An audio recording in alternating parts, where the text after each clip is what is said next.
Running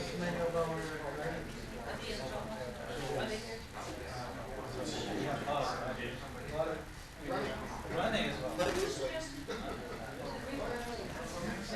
Not bad for the middle of getting to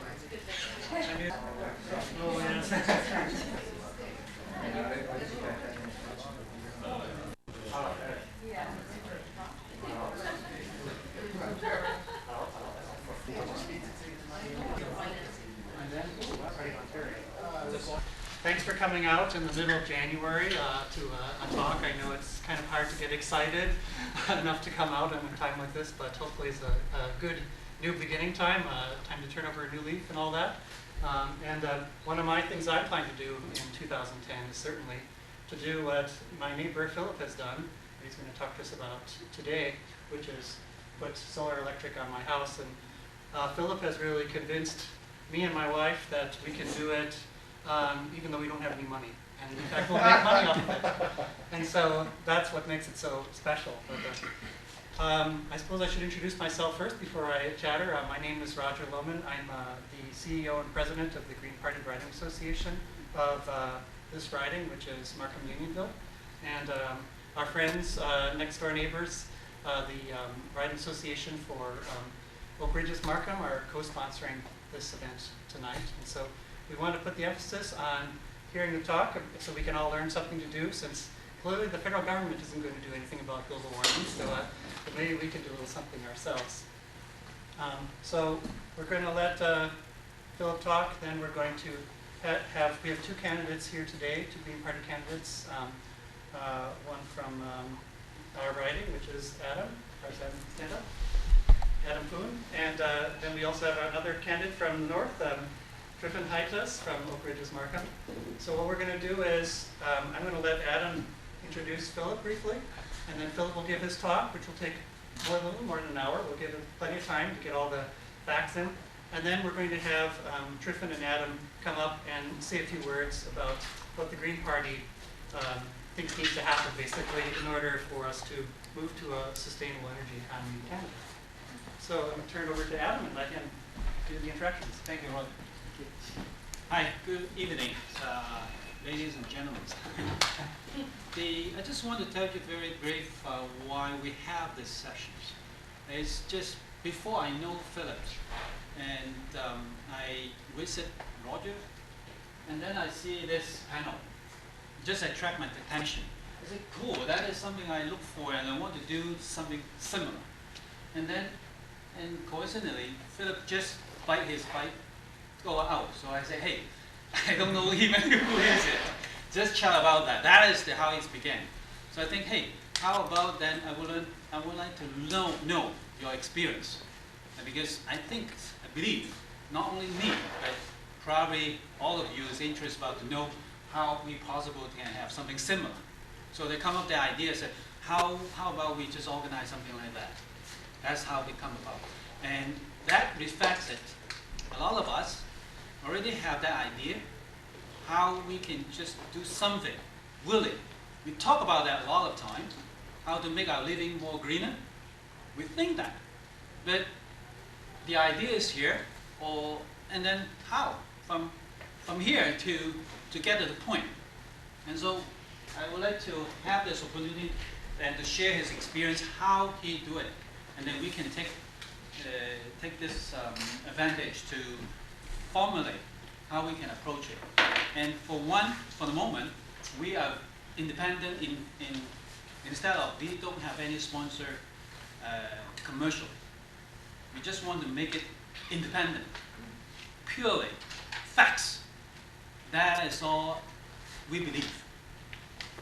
So now I turn the floor to Philip. Thank you.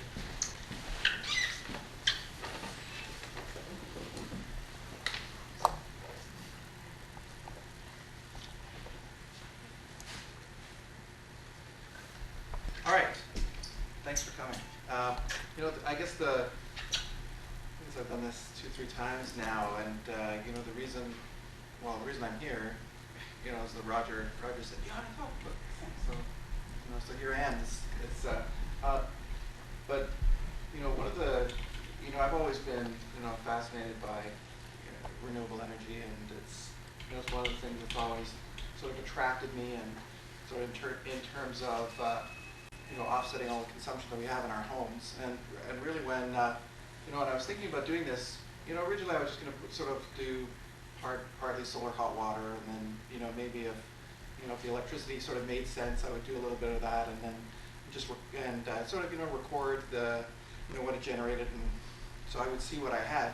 And then, you know, as time went along, you know, sort of I felt myself, and I think generally, you know, we see that in society at large, is that, you know, people sense more an urgency of doing something a little more than just a little bit. So I sort of looked at my house and I said, well, you know, what could I do? You know, if you know, if I really wanted to do the maximum that I could on my house, what could that be? And so I got some guys, local Markham guys, Generation PV, they're a company that installs these kind of systems, to come over, and, you know, we went through, they have one of these little, you know, sundial things that you go up and stand on the roof, and it tells you where you are, and, you know, where the sun is, and where it's going to be during the different seasons, and what it could generate over a year. And so, you know, we started talking about it.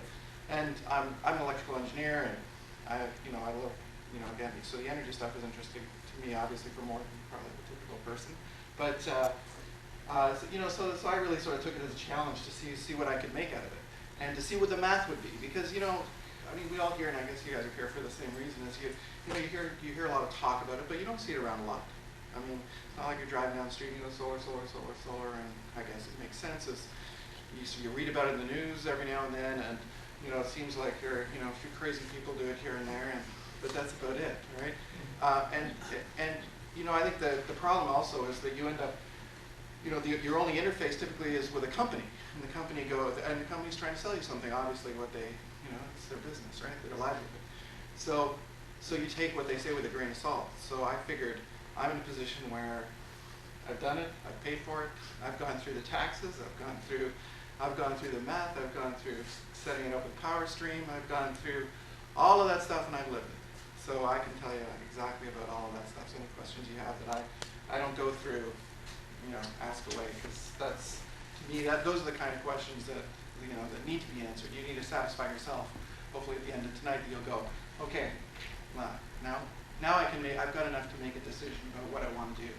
So, you know, our family, we talked about it, and I've talked about some of the reasons, but we really wanted to make a difference, you know, and I underline the word positive here because, you know, we get into, you know, this mindset of conservation, got to do less, got to leave a smaller footprint, we got to reduce our carbon footprint, reduce our, you know, and you end up going, well, you know, if life is about less, you know, what is there? It's not a really motivating prospect, right? So, you know, hopefully if we're here, we can make a positive difference as opposed to be less bad. It's not really energizing to say, oh, I did less bad today. You know, I don't find that really a great experience.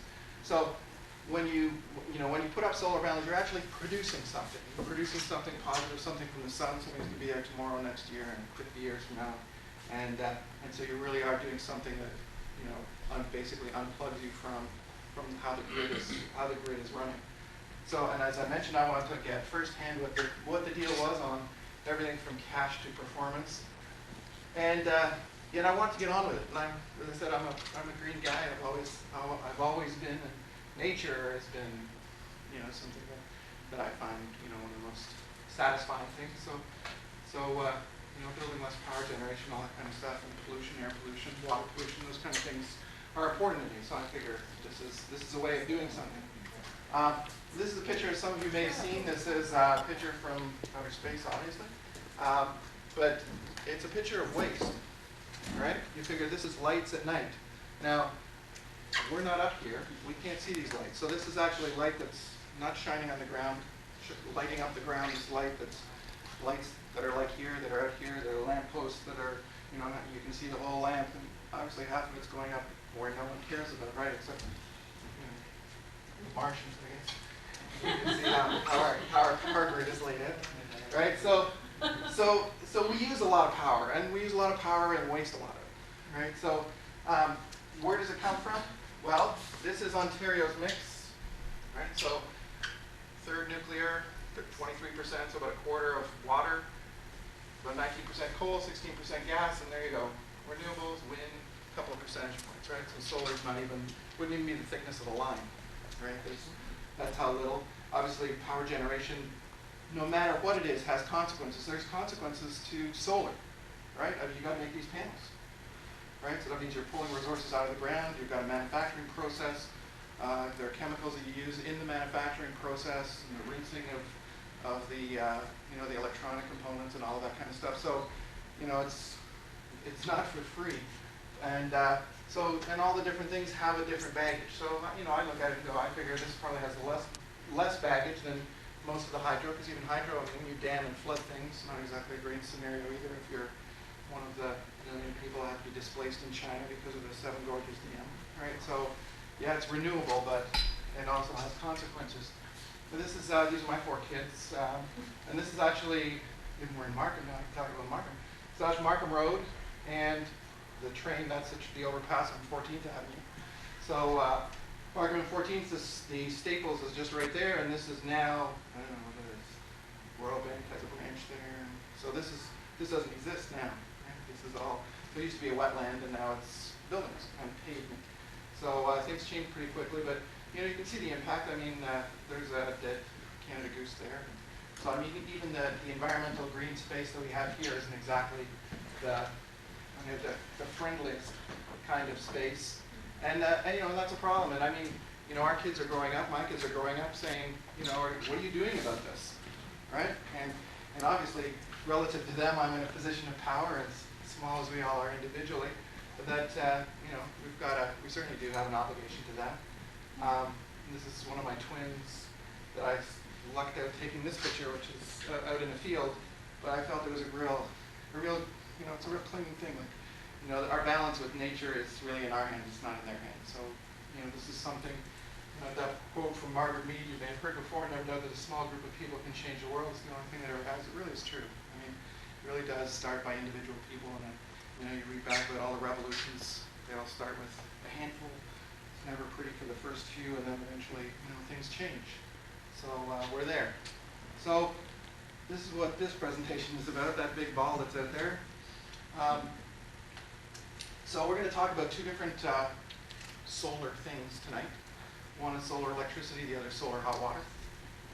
So, and they're different. They use different technologies. So if people are just talking about solar, it can mean a lot of different things. And there are a whole lot of technologies that are driven from solar. So when we talk about solar power, we're talking about solar electric power. But there's also thermal power as well. So you just got to be clear. One is electricity, and then there's the other, which is solar hot water.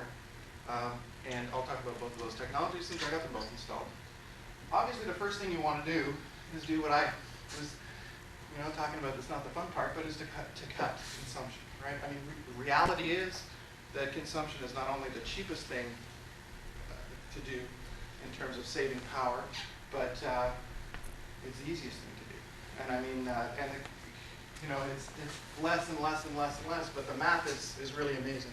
And you know, when you look at, swapping out, you know, obviously incandescent lights with compact fluorescents, or upgrading stove, you know, stove, fridge, dishwasher, all of those things, you know, furnace, you know, I did all of those things, and they make a big difference. And it's cheaper, every single one of those things is cheaper than putting up solar power.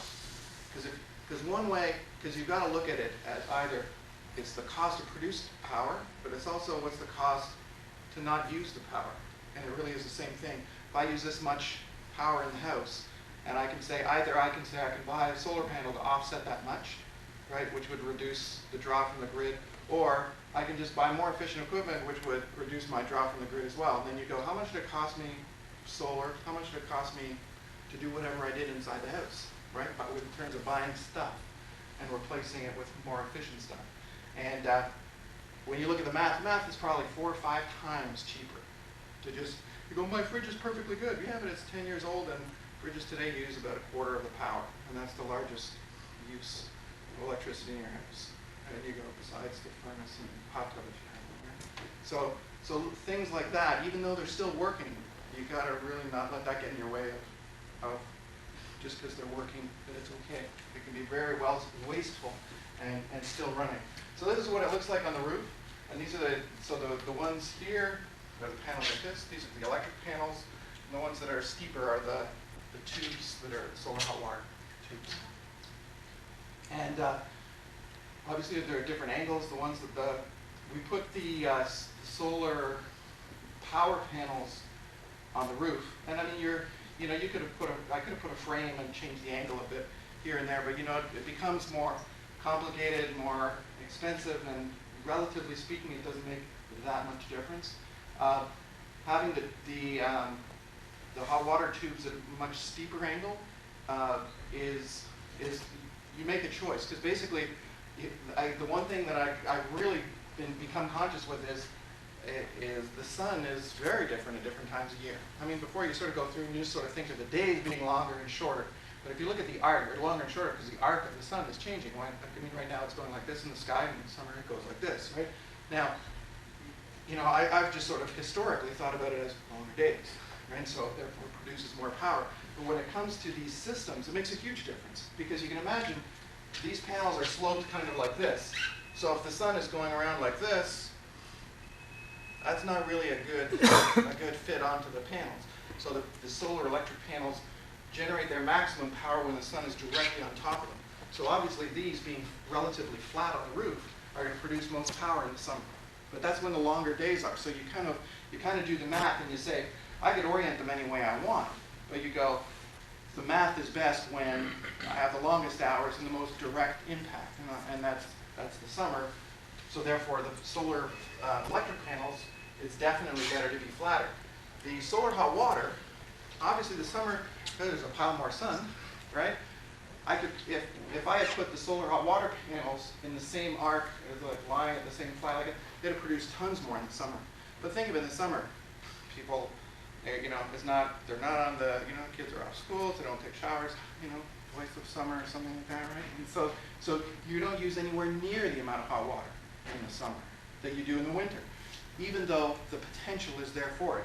If I tilted them and I was producing them, I'd be wasting my time. The other thing is that if I tilted them flat, come winter, when I am using the most hot water, the angle wouldn't have been great because the sun just sort of skirts the bottom.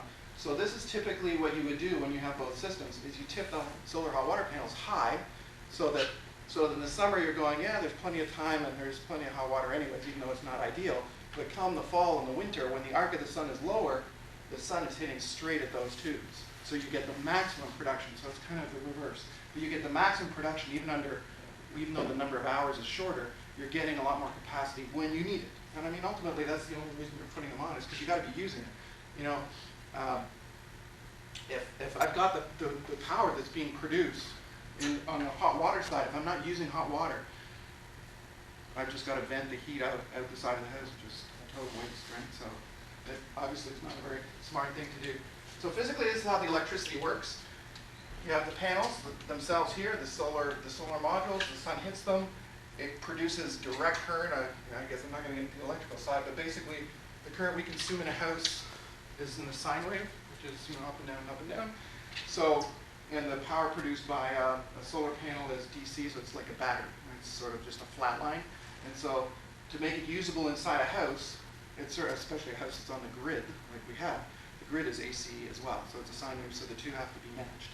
If you're in the country and you can buy DC lights and DC fixtures, and then you have no conversion losses, which means you get more capacity, because every time you convert power, you have losses. So you could use the power that way, but just not in the houses that we have connected to the grid. Plus, all the appliances that we buy are AC, except if anything you buy and put in an RV is DC, right? So if you think you put it on the roof of an RV, all the stuff you plug in, it produces that kind of power, but it doesn't require conversion. So basically, there's this fix. You produce DC, you invert it, you can use it in the house, or you can draw power from the grid through your electrical meter and use it in the house. And at that point where, I don't know, I think maybe, it was one of the upcoming pictures, so I'll show you how it's connected. But I tell you, the solar electric part, very straightforward. It's really simple. I mean, it took a couple of days to get the whole solar electric part wired in. I mean, you look at the panel, you go, they take up a lot of space, right? So they're pretty big panels. you put a frame down on the roof, you find the support beams of the roof, 1, 2, 3, 4, across, and then they just slide along the rail. So you just slide them along, bolt them down, slide the next one in, bolt it down, slide the next one in, bolt it down. So it goes on really, really quick. So, just a few hours, you can see how well they fit together. Being the crazy engineer that I am, I've got all kinds of measuring equipment in here too. So I decided when I was going to do this that I was going to measure pretty much everything that I possibly could to figure out exactly what I was consuming. So I go way beyond what you would think. So you can imagine. So what I did for the electricity side is in this box I'm measuring the total power into the house. I'm measuring the total power that's being produced by the solar panels, and I'm also measuring the power on the second floor since I have three meters in that one box. And the other one down here, I've got a hot tub, and I've got a dedicated meter to the hot tub because the hot tub turns out to be by far the largest consumer of power in the house. Right? So I wanted to see just how much it was because really we're blind, right? I mean, you have this meter, and you realize how blind we are. You get your meter, you get your bill. It's for a month or two. It's for 2 months actually here, right? So it's for 2 months, and we get it a month after that. So it's like you're really looking at 3 months history. You have no idea when it was used, how much you used, when, whether it was warm, cold, crazy. It's useless. All you go is, how much do I have to pay? That's the only useful thing you get out of the bills, really, right? Because they cover such a huge time. You have no idea what happens in between. So you don't know what consumes more, what difference of my behavior is it. And that's the whole thing is driving the smart grid. And the new meters that we have, those digital meters, they broadcast out to the utility. And so they produce not really granular numbers, but they produce, like these are every 5 minutes I'm collecting data. For the utility, it's every hour. So at least you see in 1 hour blocks where if you take the time, you got to go. I mean, I can do it. I've never done it. I don't know if any of you guys done it. You can, because they give you a login. You can go to the website and get a password and go and see what your consumption was yesterday and look at the history. I've never done it, but to me it's still pretty disconnected. But you can learn something if you do it quickly enough and you realize, oh, in that hour I was doing this. I remember I was doing this, and I didn't realize that's the power I was using at that particular time. So doing it real time I find is a lot more useful. This white box here is the inverter. So that's the box that takes, see here, I've got the 3 sets of panels on the roof. I've got 3 groups of triangles. So there's one conduit back from each of those. And this one is the converted power that's going back to the meter, and that's getting paid on, right? And that plugs into the power grid. Over here, when I produced when I started using the hot water, I took out my tank at the same time. So I had a natural gas big tank, 7 of us in the house. So I replaced it with an instant on hot water tank. So basically the way that works is it's gas powered, it's still like the hot water tank that I had was, but instead of having the hot water heater come on to keep the temperature of that whole tank of water at a certain temperature, regardless of whether I used water or not. So it comes on just to heat this water all the time, regardless of how much you use. This, as soon as you start drawing water, it goes, okay, I heat up for the difference.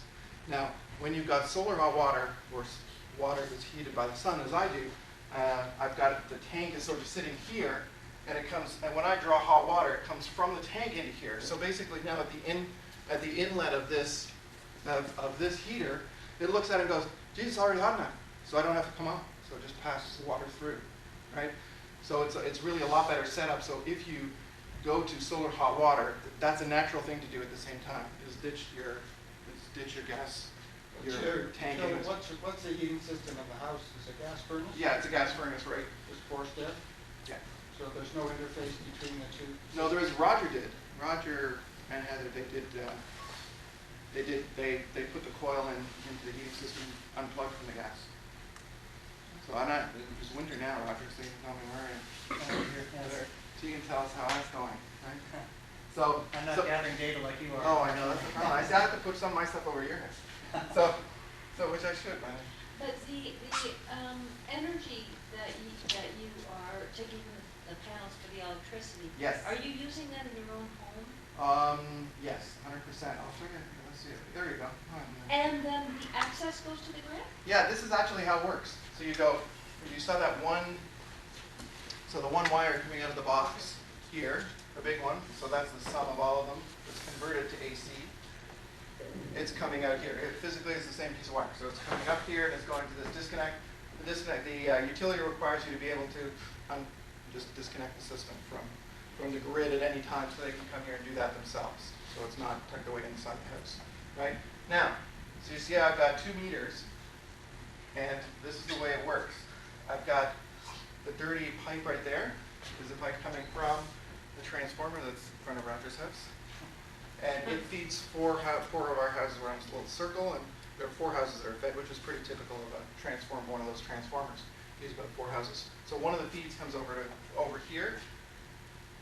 This is the feed of power into my house, right? And so what happens is, whatever's produced by the solar electric system goes here, it goes through this meter. Then, and actually the way the wiring is done, the cables come up here, and then there's metal butts, some pieces of metal that go across the whole top. And so basically it comes here, there are pieces of metal that connect this, and they connect here, and they connect that there. So basically the power is flowing from here onto this bus.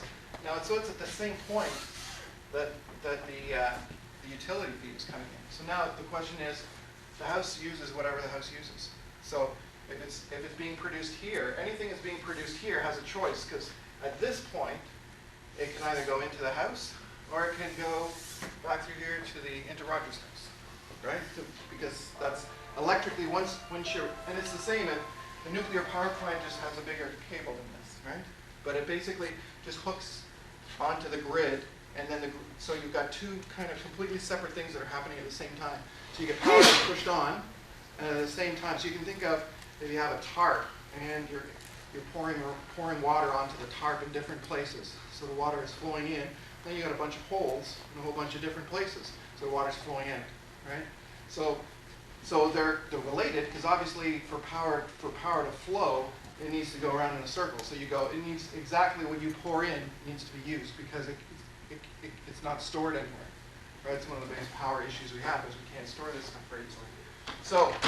So there's a delicate balance, and the utility is always doing that live. So they're, the more that's produced here, they turn down the coal plants, turn them up, so they're always doing that kind of management. So we've got all these little sources now. Solar, it starts to push on. So if the sun comes out, this starts to create more power. And so because this is the closest point, I'm going to use all of the power that's produced every time. So I use every drop of power that's produced by this. If I've used everything and it's producing even more than I'm using, then the rest of it gets pushed back onto the grid. So it just then goes to the next connection point. So just like there's a connection point here where it has no choice, like it's just flowing along a piece of wire, but once it gets here, it can go here or here, right? So then the closest point is to dump here. So it gets used by the house. So any overage then goes out here, and it goes back to the next point, which is the output of the transformer, where the 4 houses are fed. So it comes along that one, and it gets to that point, and it goes, I can go to this house, I can go to that house, I can go to that house.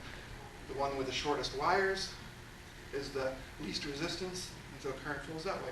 Roger is the closest one, so he has green power produced by me. Right? For free. For free, that's right. So here's sort of the flow of arrows, right? Now that solar inverter, so it's really a net inverter in a way. How do you mean? I mean that it comes into your home first and then the rest goes away. Yes, because the way power flows, it splits by the inverse of impedance, right? So which basically means the shorter the distance. If I have a piece of wire this long and a piece of wire this long, current splits in the reverse. So if this one's 10 times longer than that, 10 times more current goes through the short piece than through the long piece. So it just does exactly the opposite, right?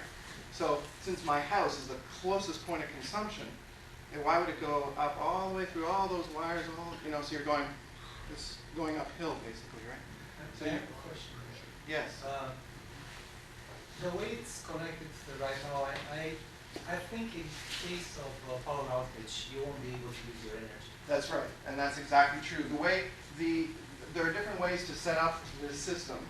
The way that Ontario Hydro requires you in order to participate in their program is that it's connected like this, which means it's parallel, it's direct grid connected, right? So what happens is this, and all the inverters have the sensing mechanism, and it has to be programmed to be set up one way or another. But if there's a power loss at the grid side, you know, you think, oh great, but I'm still producing. And you go, yeah, but the problem is it's a safety thing, right? If I'm still pushing power into what may be a short circuit, which is why the power is out, is I could kill somebody at the other end of that piece of wire, right? So this has a voltage sensing mechanism. So it's sensing on the other side, and it says as soon as if the grid is lost, this disconnects internally. And when the grid comes back, it comes back as well. So do you lose power? Yeah, if there's a power outage during the day, I'm actually out of power like everybody else. The only way to have avoided that would have been not to participate in the program, to go, and before this box would have been to come from here to a set of batteries, right? I wouldn't have connected to the grid. I wouldn't have connected to the grid, and I'd have stored and consumed off my batteries. But that they don't want you to do that in a city environment, right? So that's the reality. I think you could have disconnected the two. Yeah, you could, and you could. The only thing is, you know, the cost of the batteries would have added about $15,000 to my system, which actually serves no purpose whatsoever, except in that particular couple of hours a year that you lose power for, right? So instead, you take that money and you put more solar panels on the roof so you can produce more power that's serving you every single day, right? So if you're, if the time that you would set it up the other way, even if this program exists, like if you're out in the country, you'd go, okay, well, I want that capability. I'm gonna store the energy I produce during the day. I'm not going to connect to the grid. Then I need to store it in the battery, and that way I'll have energy regardless. And a colleague of mine up in Ottawa has a little more solar than I do, and he's off grid because it would have cost $40,000 for hydro to pull a line to his house. And so he said, why spend that money? I'll just buy it. I'll put my own system, excuse me. And so he was up, he had people coming over to his house. His house was full during that ice storm in Montreal when that whole area was down for 3 weeks. So he was working like nothing happened. So he still had it. And he had enough to run his whole house all the time on batteries as well. So, he really planned it out that way. So if you want to see the math, this is one of my Power Stream bills. And I get 2 bills because they set up a totally separate account because you saw here, meter, serial number. So I've got a meter, I get this meter that's spinning one way, meaning I'm sucking in power and using power. And this meter is running backwards, and it shows that it's running backwards. And and that means I'm producing, and I get paid for that. So I end up with a bill like this, which has where is it? So I've got one that says credit all the time, like this one, 542 credit, right? And the other bill says whatever I consume. And so this is from when? Was it May to July last year? So my electric bill, so consumption in the house, $236. What I got from here, $542. So, and that's for a 2-month period, right? So I'm actually all summer, from about the spring all the way through to about end of September, I'm way ahead, way ahead. What's your consumption? Yeah, because you're measuring this. Oh yeah. What's your typical consumption of power during that? Well, we can look. I'm basically I consume about 20,000 kilowatt hours a year. So that obviously varies with the season, but plus or minus, that's what it is. Which is probably more than a typical house, because obviously there's 7 of us in the house. So my mother-in-law lives with us, so it's more. No matter, even though I've done all those efficiency things. And what's just so I can guess this, when was the house built? And the house was bungalow, built in 1964. In 1999, I built the 2nd floor. on it when my mother-in-law moved in with us, and we had the twins. So it's just a bungalow, now one clone on top of the other side. So And what's the area? about 3,200 square feet. So I got a question. How did you deal with your roof shingle? When you put that- They have a look at them, obviously, when you're producing, because if you look at the roof here, right? So you look at the condition, obviously you don't want to be doing all this work only to have to replace the roof in 2 years, right? You have to pull it back up and do that, right? So my roof, because I built the second floor in 2000 or 1999, 2000, but it's like, what, 10 years old, so I got plenty of time left on the roof. So I didn't worry about that. When the time comes, it'll be 2 days' work to take it off, doing the roofing, 2 days' work to put it back on. So at some point, I'll be at 4 days of labor to do that, so a couple of $1,000.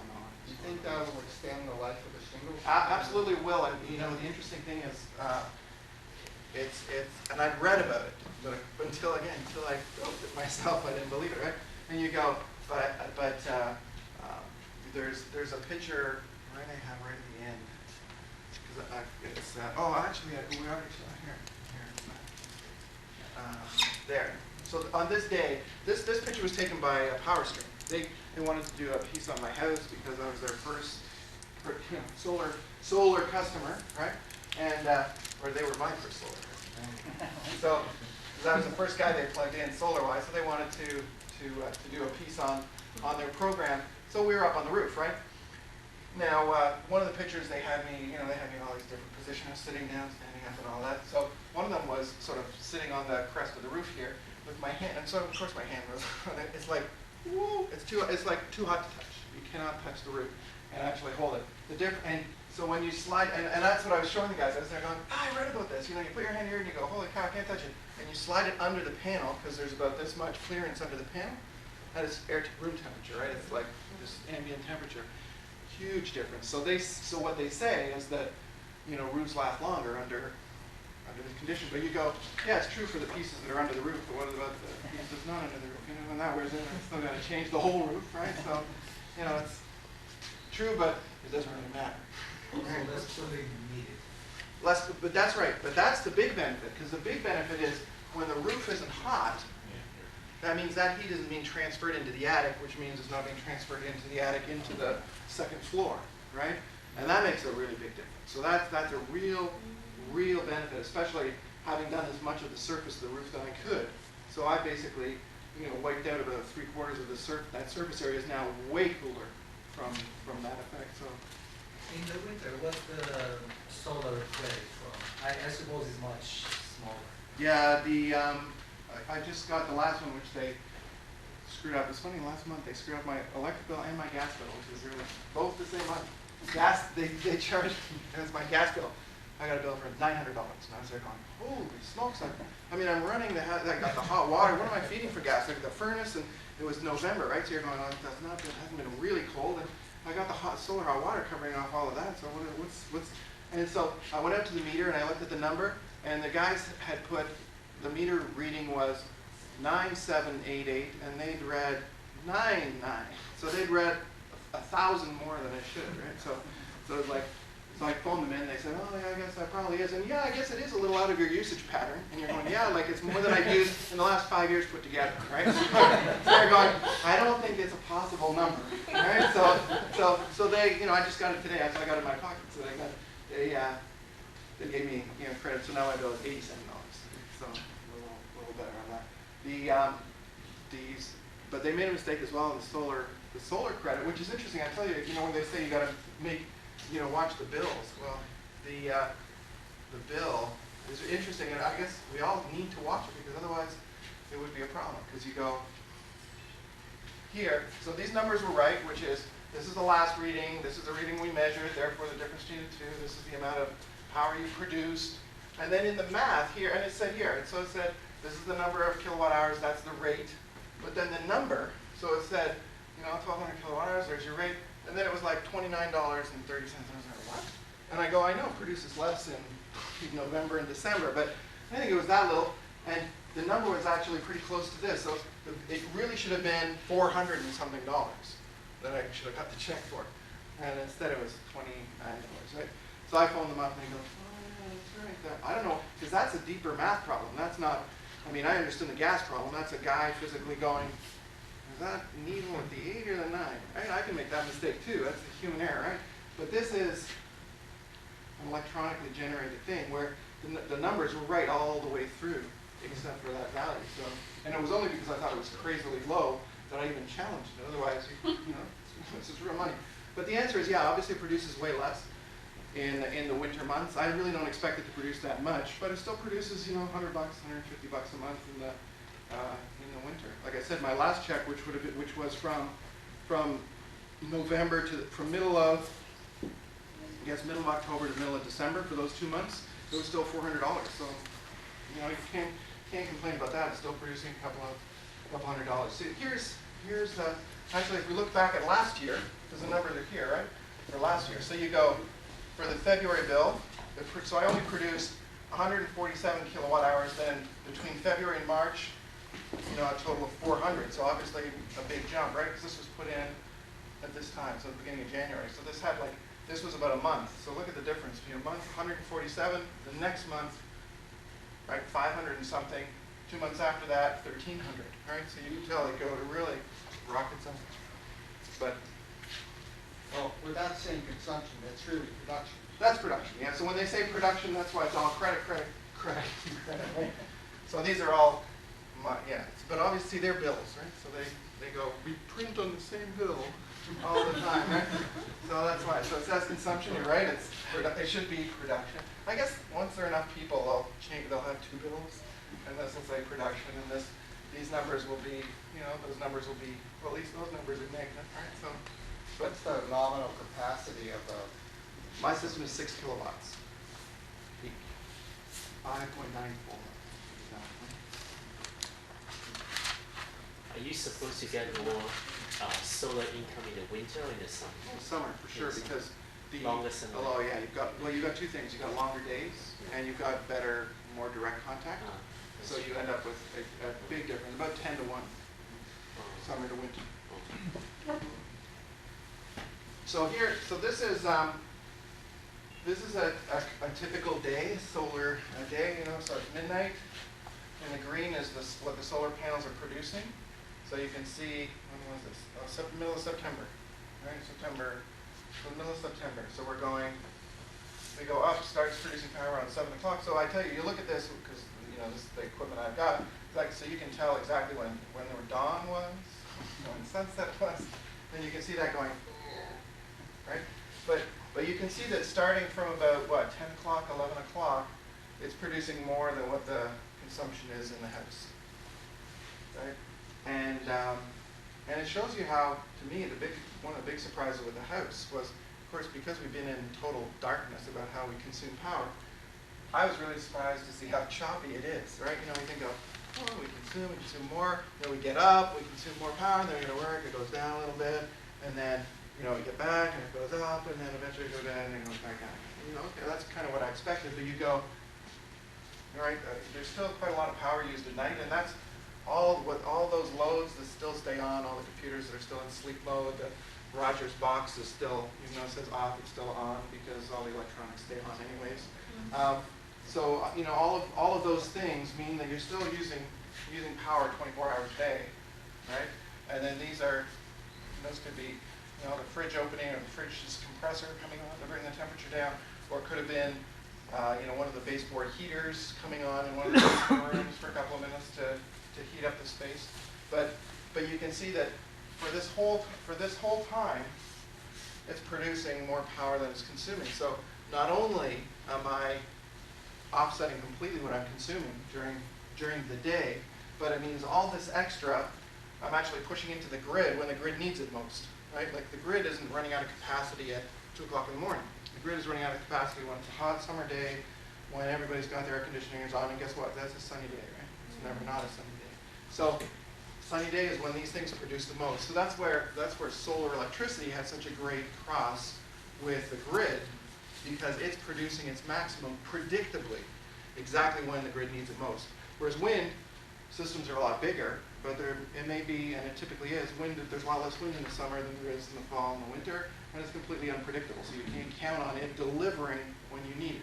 Whereas this, it cannot help but deliver its absolute best when the grid needs it most. So that's the perfect alignment for that. So now, so you can see basically what I'm doing is at this point, I'm drawing power from the grid. So at this point, I start pushing power over to Roger's house. And then by about 6 o'clock, I start drawing power back from the grid again. And because it's full of electrons and it's hard wired together, it just flows like a wave, right? It's flowing one way for that time, and then just flows back the other way. So it's seamless. Like you don't have to think about it. It's like even though I'm going through all of this stuff, but you put this on your roof, you don't have to think about it again. You don't have to go in the furnace room and go, oh my God, what's this number? It's like it's completely invisible. There's zero maintenance completely. So what I wanted to show you here was when was this? So this was in February 24th, last February, over a bunch of days. And what I want to do is go and get a screenshot of this because it shows you, again, we think of when we buy stuff that it just kind of works the same way all the time. It's like, you turn the TV, it goes on, it does really predictable stuff, and then you turn it off, right? But you look at this, and you go, oh, I've got solar on the roof, and you go, well, it's not just like on off, where it's not light dark. It's like you can see, okay, these were really rainy days. These were rain partly, cloudy, sunny, and then look at this, right? Really dark, and then bright sun, rain, dark sun. So you see, holy smokes, it's a pretty variable situation, right? And then one day, beautiful sun, right? You've got those are pretty low slope panels. Do you have problems with snow buildup on them? Oh, like right now, yeah. That's the downside of the way I've got it set up. And I've done the math, and it's not worth doing anything about it because there's so few. Because it was funny because we've got, being at an engineering company where I work, my head of R&D goes, oh, we can do some stuff for you. Let's see, we can have it tilting up, and then maybe we can, we have a little heater circuit running across and melt off the snow, and I'm there going, okay, well, let's see what we could gain out of it. So, you do a little bit of math, and you say, okay, well, for the days, like right now, the days at this time of year that I've had no snow on the panels, and you go, produces 3-4 kilowatt hours. So you're going, okay, that's like $3, right? Even at 82 cents, right? So you're going, okay, so $3. Okay, so if I lose it, it's going to, like anything, touching anything like increasing the slope so that I could produce more in the winter. And it would make sense. Like if it was convenient, and I didn't have to climb up on the roof in the middle of winter, right? Is it that I go, and the fact that I didn't have these 3 triangular sections, it would be worth the trouble to have a frame that you could just move one position and say, here, it's flat in the summer, which is what I want, and then in the fall, or someday in October, I would go up on the roof and go, crank it up maybe by a foot to increase that tilt. It would help keep the snow off, and I would get a better alignment with the sun. And so I looked at doing it last year, and I was like, it would cost a couple of $1,000s to do that. And you're going $3 a day, for those few hours, for those days that it's off, you're going, that's about a 9,000 year payback. It would be good to do it. So what I was thinking about, which I didn't get a chance to try this year, was to use some of those eaves heating, the heating wires you can put up on the roof, but to sort of drape them over the panels. And obviously they draw electricity, so not a smart offset, except that, it's not like right now, it's not snowing now. Well, there's no sun either, so I wouldn't be producing anything. But in a sunny day, if it was covered with, so if I could turn it on for half an hour and melt the snow off and then turn it off, and then it could produce it, that might end up being a cheap way of clearing the panels, and then, without having to do, some kind of more aggressive changing of the slopes. But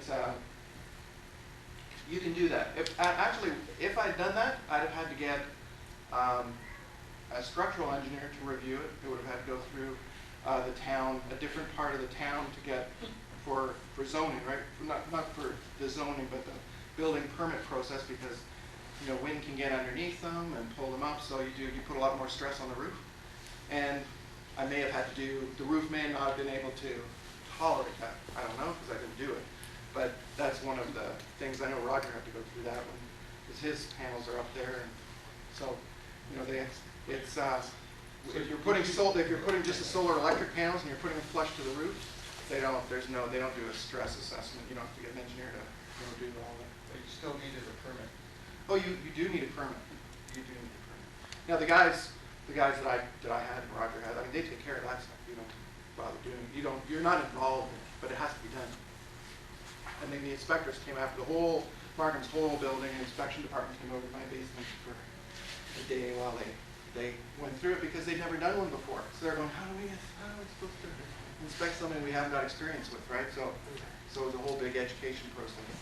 So is there tons of snow, like if there's a huge snowstorm, do you need to go up on the roof and do something like that? Or? I don't need to, but if I wanted to produce something, I would have to. I got some pictures of a roof. I mean, this literally when it's, the difference would be, if I got snow on the roof, it produces like this on a sunny day compared to that on a sunny day, right? So you do go in. once there's about, I don't. Right? Winter, you go, this is like there's snow on the roof, it's slippery, and it's really cold. Okay, I'm like, this is not a really good idea. This might cover my funeral expenses.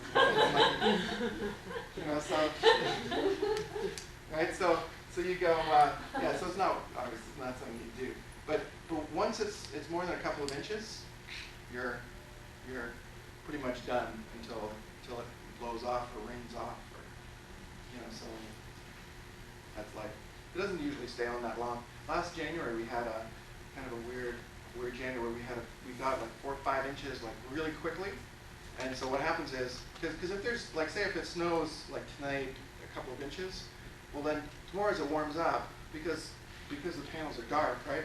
Is there's still light that gets through, and then the panels turn on, and so that there's still heat at the top, and then melts the snow and it clears off by itself. But if you get a heavy snowstorm, it's at night, and so then you get 3 or 4 inches by the morning, and then if it's cold and then it freezes on there, well then it's heavy wet snow that gets frozen, and that's what happened last January, and it just sat there, and it just snowed for like a few days, and then it was clear, and now they're going 0, 0, 0, 0, 0, because it had this big frozen chunk on it, right? So I was very tempted to climb up there. But So, what is the efficiency in terms of the variations of the solar energy that you got during the day and the amount of electricity that you can generate? Obviously, a lot of them cannot, waste it, right? Because sometimes you have peaks and sometimes you have. Oh, sure. Well, that's a good question. So you go, so like for example here, and this is February, right? So my system is a 6 kilowatt peak system. So you're looking at here, that's 5. So that top line is 5. This line is 4. So this is about 4.2 kilowatts or something like that. The most that it produces in the maximum summer ideal for me is about 5.2 that it gets up to. So you go, but it says 6. You never see the peak. You never see the peak because, first of all, you're not aligned exactly perpendicular to the sun, right? So you're going, or you are for half an hour, and then the sun is either off on this angle or off on that angle, so you don't get the efficient transfer of power. And then so you've got that plus just that you've got the losses in the wires as it flows from the panels down to the inverter. When you convert it from DC to AC, you lose 4 or 5% as well. Right, and then you run the cable, then it runs the cables up there. So you end up losing. They say about 80% is what you should count on as really getting peak. So I mean, I'm getting 5 in the summer compared to the 6 peak rating, and you go, that's just the way it is. What's the solar aspect of the roof relative to due south? Mine is actually, I'm about so if you go due south is here, and I'm pointed this way. So I'm about 30 degrees off or so. So pretty good, and I think on our court, I am the best house on our street, right? Roger, what do you think? I think they said that the house with the red roof was perfect. Oh yeah, Just slightly they are. That's right, because they really got straight south. That's right. Does the shape of the roof affect the number of panels, etc. you can put? Oh yeah, because you look at mine, and I had to live with my roof is kind of like it's sort of like this.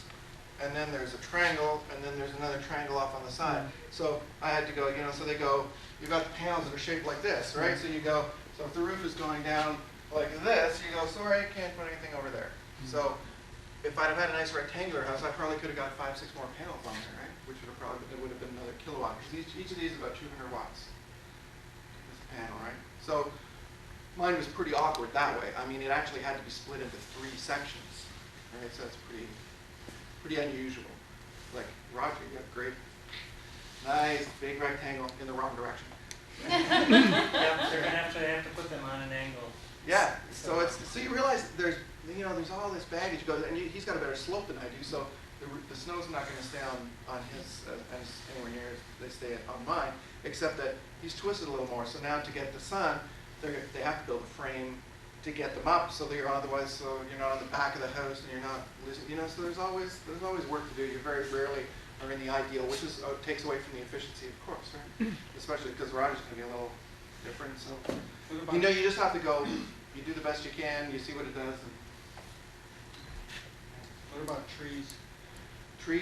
Well, of course, trees would make a difference. I don't have any tree. I have a huge tree in the backyard, about 100-year-old silver maple, which is about twice as high as a house. It's huge, and but it's not. But the sun sort of swings around in front, so I may lose. In the summer, I may lose an hour because it sort of arcs across the top of the tree. But I'm not going to cut the tree down for 2 kilowatt hours.